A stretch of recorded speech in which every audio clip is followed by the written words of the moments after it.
Onder die asbak, uit Paul Vyntjies vir die proe, deur C. Louis Leipold, in Die Huisgenoot op 28ste Julie 1944 eers uitgegee. Die ou manier om kos gaar te maak, deur dit onder die as te bak of te braai, is nie, soos baie mense veronderstel, 'n eg Afrikaanse manier van doen nie. Dit word in die kookkuns van elke nasie beskryf. Die sniffelaars wat alles wil weet omtrent die gewoontes van ons voorouers, beweer, hoewel met 'n sekere mate van voorbehoud, dat daar 'n rituele betekenis verbonde was aan die gebruik om kos onder die as gaar te maak. Dit stam glo in die eerste plaas af van die geheimsinnige vergaderings van die druides, wat op geheimsinnige samekomste in die priesterlande, almal van eikebome, mensvleis gebraai het. As dit waar is, dan stam die gebruik om onder die as te braai uit Engeland. Direk kom dit na ons uit Frankryk, waar dit vandag nog een van die edelste maniere van kosbereiding beskou word in die wijk van Périgord. Geskiedkundig kry ons baie gewoontes uit daardie grensdistrik, wat oorspronklik Engels was, en waar Engelse gewoontes in die tyd van die Engelse besetting van Suid-Frankryk diep ingeburger het. Maar die geskiedkundige sy is bysaak.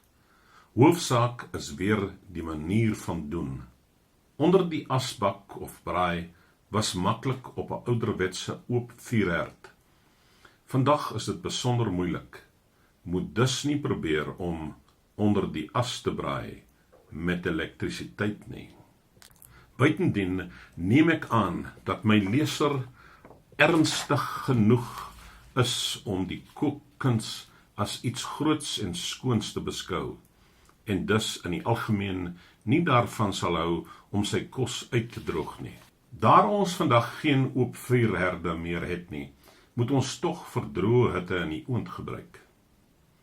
Onder die asbraai kan ons in die veld doen as ons op 'n uitstappie gaan, en onder sulke omstandighede en in so 'n omgewing is kos op so 'n manier klaargemaak dan ook die heerlikste.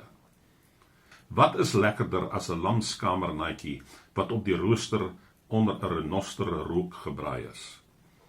Of wat is sappiger en geuriger as 'n visant wat onder die warm as gebraai is? Ek hoef niks te sê van 'n vleisgereg wat in 'n muurshoop oond gebraai is nie. Baie van my lesers sal miskien nooit die geleentheid hê om so iets te probeer nie.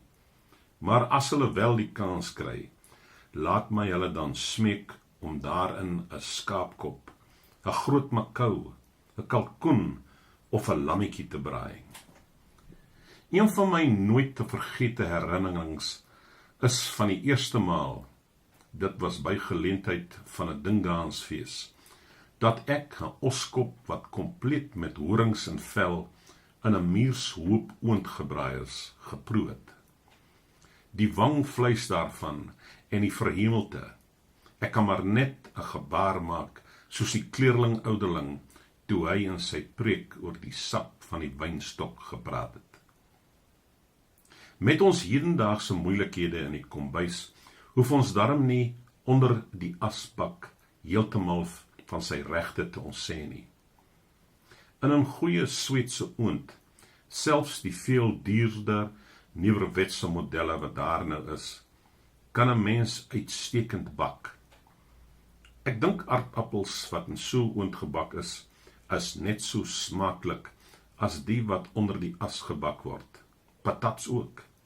Ek gee toe wat betref taaibos as. Dit het miskien 'n werklike of skoon baie swak invloed op die smaak van 'n patat, maar dit kan ook maar net verbeelding wees. As jy onder die as braai of bak, dan kry jy nie die direkte samesmelting van kosgeur met rookgeur, soos wat gebeur as jy byvoorbeeld oor harde kool 'n stukkie vleis op die rooster braai nie. Deur in 'n muurshoop oond te braai, kan jy natuurlik invloed uitoefen op die kos wat daarin gaar gemaak word. Ek weet van 'n ou tannie wat, nadat die oond goed warm was, daarin 'n handvol blaartjies van 'n sekere bossie gegooi het. Die bossie het 'n sterk kruieagtige reuk en die vleis wat in daardie muurshoop oond gebak is, was besonder lekker. Ek kon egter nooit uitvind wat die bossie was nie, daar die tannie besonder geheimsinnig daaromtrent was. Ons behoort baie meer onder die as te braai, as wat ons vandag doen. Ons kan hierdie manier van kos gaar maak gebruik vir aardappels, patats en vir tal van die ander groentesoorte, en natuurlik vir elke soort vis of vleis. Die groter visse hoef ons nie eens met papier of deeg te omhul nie. Net soos die opskop kan ons hulle vel gebruik om die hitte te temper.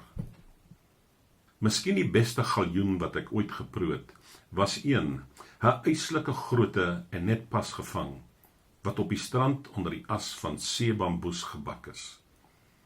Keer op keer het ek daarna in my eie kombuis probeer om 'n galjoen net so lekker gaar gemaak, maar verniet. En dit is moontlik dat dit net onder sulke omstandighede kan geluk om dieselfde smaak, geur en sappigheid te verkry. Die ernstige klaarmaak van kos onder die invloed van droë hitte bo en onder en rondom is wat braai of bak onder die as beteken. En dit is een van die allerbeste maniere van kos gaar maak wat ons in die kookkuns het.